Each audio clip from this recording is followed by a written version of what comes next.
কি খাচ্ছ? ফুচকা মজা?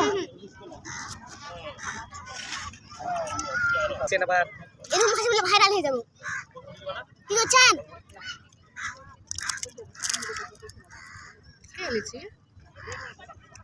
কি খাইছো অনিশা? ফুচকা।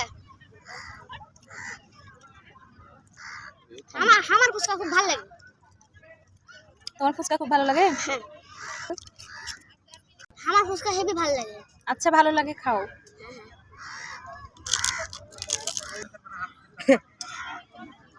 এতগুলো ফুচকা তুমি খেতে পারবা আনিশা? হ্যাঁ, খেতে পারবো। পারবা? পারবে না, ওর স্বামী পারবে। চাপার ভাষায় বলো তো। আমি ফুচকা খেতে পারবো। তাই? কোথায় শিখলা তুমি? তুমি তো রাজশাহীর মানুষ। চাপার ভাষা কে জানে না? সবাই জানে। ওই